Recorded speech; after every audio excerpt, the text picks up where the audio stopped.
Alhamdulillah wa ba'd.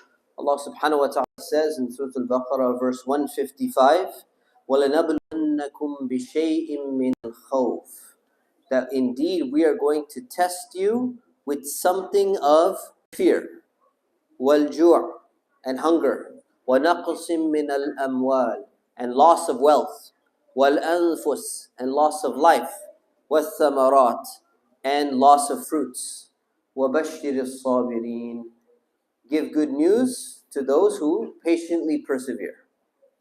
So Allah is basically promising us and telling us, because if you just look at the wording very carefully, وَلَنَبْلُوَنَّكُمْ, right? So the word comes from the word bala, and there's a lam here. The la is called lamut ta'keed, meaning the lam for emphasis. And then there's a noon with the shadda, which is another ta'keed. So Allah is double emphasizing the word in Arabic, saying, for sure we're going to test you with some of these things. And that's, that means these are difficult things to go through. But then Allah, after giving a double emphasis, He lightens the load for us a little bit. And He says, bishay'in, with a little bit of these problems. So that you have strength, and then you have, but it's not going to be all the time. Not everyone around you is going to be dying. Not every single time throughout your entire life you're going to be losing money. Not every single time you're putting investments in and you keep on losing your business and your investments and everything. It's going to happen. It's not going to happen all the time, but it's going to happen for sure. It's guaranteed it's going to happen. And Allah mentioned 5 categories of how He tests us. And subhanAllah, if you think about what stresses people out the most, what makes them worried, what bothers them, what gives them sometimes doubts, what gives them cause to stop and say, why is this happening to me? These are the top 5 things. If you look at them as a category, look at them category by category. Number 1 is khawf, being afraid, not knowing what's going to happen. Am I going to have a job? Am I going to be able to get out of this war zone? Do I have a future? What's going to happen to my kids? All of these emotional tension that we have out of fear, this is one big category Allah tests us with. Number 2, wal-ju', hunger.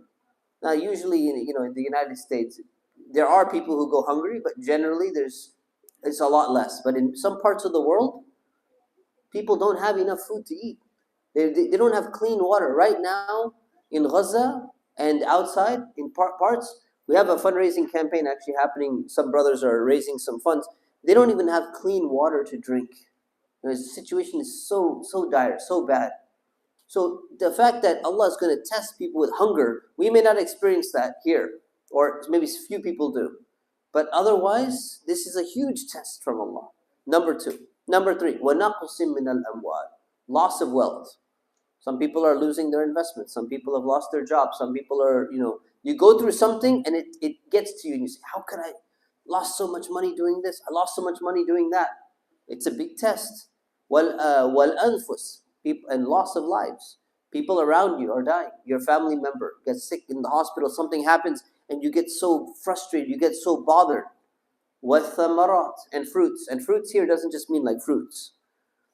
Fruits represent the fruits of your labor, of your hard work. You do something, you invest money into a business, you do some project, and when you spend like hours and hours on this project, and your manager comes along and says, this report, we want you to redo the whole thing. Unacceptable. The senior management, vice president didn't like your report. I spent 30 hours doing this report. No fruits in your labor. You get frustrated and you say, what is all this? And then Allah says, وَبَشِّرِ الصَّابِرِينَ, give good news to those who patiently persevere. What does it mean to patiently persevere? It means to not, when these situations afflict you, don't do anything that would be displeasing to Allah subhanahu wa ta'ala. What is displeasing to Allah? One of them is to start complaining. Why Allah? Why you have to do this to me? What did I do? Never allow that to happen. And sadly, too many Muslims say, they have all sorts of permutations of how they speak. What sin did I do to have to do this?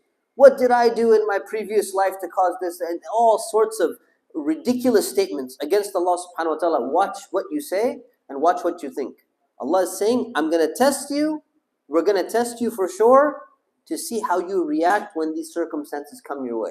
It's hard to remember, but if you remind yourself and you remind others that we're being tested, if you can just accept that in the moment, everything else, saying, you know what, whatever I'm going through right now, it's a test from Allah subhanahu wa ta'ala. Test to do what? Am I going to respond the way that Allah wants me to? Or am I going to respond in a way that I shouldn't be doing, but it's going to make me vent my frustration because I need to get it out? We have to do what Allah subhanahu wa ta'ala wants if we want to pass this test. May Allah grant us patience. May Allah grant us wisdom. May Allah subhanahu wa ta'ala never test us with more than we can handle. Ameen wa sallallahu ala sayyidina Muhammad wa ala alihi wa sahbihi wa sallam. Assalamu alaikum.